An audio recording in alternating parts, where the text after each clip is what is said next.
What's up guys, this is KOFTJ Combo here, and I'm back with another video of KOF FES unit review number 2.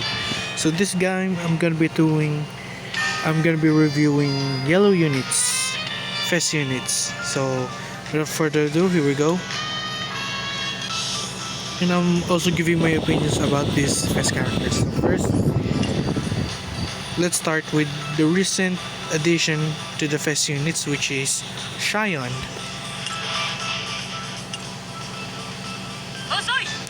So Cheyne is a monster in PvP, and right now with the event of Immortal Mose, she can be a very powerful character because of her neutral effect, which deals 2 times shock damage, basically a shock burst, a dot explosion. And she can, in PvP, she can also remove the target's super armor or hyper armor and disable them for 5 seconds upon landing a skill on a target. That's pretty amazing to me. So in terms of her skill, she can also deal lightning damage, which is just like Geese Howard. And for her first skill, has a chance to ignore target's guard, and she can also gain super armor. This is huge. She can also spam it safely without any risk, and overall, absolute great character, a must pick if you ask me. Then I will discuss the weakest of the bunch, which can be Orochi. Don't get me wrong, Orochi can also be useful in Immortal Mose because he has also a dot explosion. That remind me, no cooldown. Cheyne's neutral effect has cooldown, while Orochi doesn't have. And he can be a very powerful character, but in PvP, he's pretty much garbage. In terms of his skill, it's only worth discussing about only his second and third, because first skill, yeah, lackluster, despite dealing burn dot damage equal to his attack for 7 seconds. His second skill has a chance to ignore target's guard, and it's a blast skill, so it can be pretty useful, but remind you, this skill has short range, shit range if you ask me. Third skill, this is pretty interesting because his third skill has super armor for 3 seconds, and it can disable target's roll upon a successful attack or guard for 3 seconds. This is pretty huge, but again, I don't see him in PvP. But overall, a great character in PvE, but a shit character in PvP, in my opinion. Next, we've got Orochi. Orochi is the god of PvE, especially when you're pursuing after content. Orochi can do it fast, lightning quick. Why is that?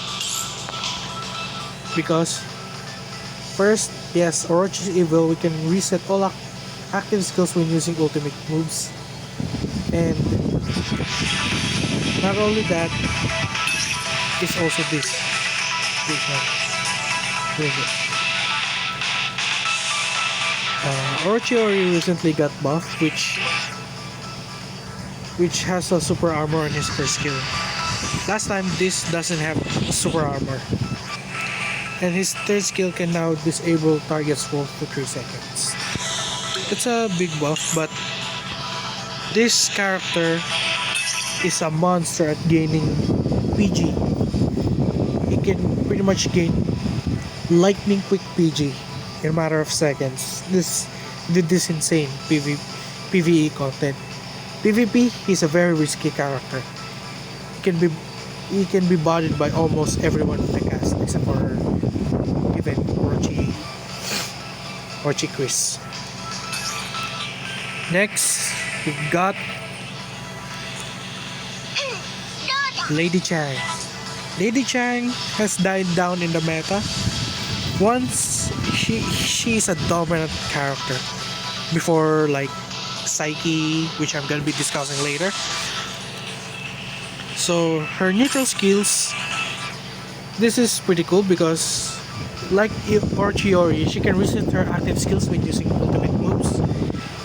And she is immune to stun and 40% chance to stun enemy for 2 seconds when a successful active skill, guard included, ends. So she's pretty much like Mr. Lady Big. Yeah, in that skill. And again, just like Orochi. So what makes this character once a dominant pick? First, because her third skill has unlimited range. The second skill is has super armor, and she can be attack while being attacked or grounded. That's pretty huge. But she died down in the meta because the one characters are introduced in the PvP, and she can be very sluggish to play against. She can be very sluggish to play. So yeah. And next we have Terry Bogart. Terry Bogart is an interesting character that reminds you to block, because not many people, especially in lower rank, to block, they just roll and roll and roll. But this is a character that reminds you to block because of his neutral skill, which is this: he gains super armor, decrease damage received 30%, and become immune to freeze petrify effects for 5 seconds when attacked in guard stance. So when he guard, he can be immune to petrify and freeze, because this can be a very good counter to people like let's say Lovely Kula, Mukai, even Lady Kim, P0, etc. And as the drawback of this character, he lacks armor. He lacks armor moves. He does have a second skill which disables roll upon a successful, but here's the catch: he can only disable roll when he has like 2 PG bars in his pocket. And his first skill, lackluster, because it has no guard break. And yeah, just pretty lackluster. And all comes down to PG gain, because if he has more PG, he can be a massive threat. And that's all about the Terry Bogart actually. Next we got P0. Oh my god, P0 was once a dominant pick in the meta. She was the most banned next to Gonitz, because first of all, she can build up PG so much faster, even rivaling that of PG gain of Orochi. And she can deal so much damage. And this is why she became top tier. Is this the next girl? She became immune to damage for 2 seconds with a 25-second cooldown, and decreases the attacker's attack by 20% for 5 seconds. This to me is huge back in the day. And upon seeing her skills, I noticed that they nerfed her. Like her third skill, this ST Glogan EX, this used to have hyper armor, and this character is still pretty strong in my opinion, because here she can still petrify people. And her first skill is also great because it can also reset cooldowns upon a successful attack. 30%. It also has a 30% chance to ignore ignore the target's guard. So, and also his second skill, which also disables targets for 4 seconds, and blast skill in PvP. She's still a pretty strong character, but she's been very overshadowed by other characters as well. She's still one of the most bad characters in PvP. But not all that, her clearing speed in PvE is second to none, rivaling again to Orochi. And last of the yellow units, we have Psyche. Psyche is another one of the recent addition in the KOF All Star, and his core effects is this. This is really 100% chance to decrease the target's attack speed and movement speed for 50 seconds for 3 seconds upon landing an active skill as a critical hit. I say, but the amount it produces so much.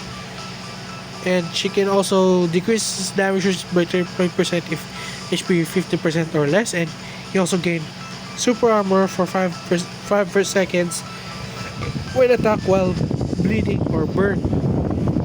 So what this means is that she can be a hard counter to people like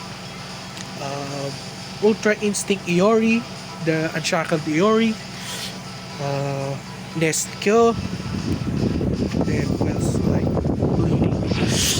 Even Gintoki. He can even counter Gintoki. And his skills, boy oh boy, his skills are very fast to come out. His second skill has super armor and also disables the target roll when a successful kill ends. And oh my god, his first skill can deplete your power. Oh my god, it's just like Unshackled Iori, but on top of that, he can also recover his powers as well faster, only when you have a darkened target. No. Okay.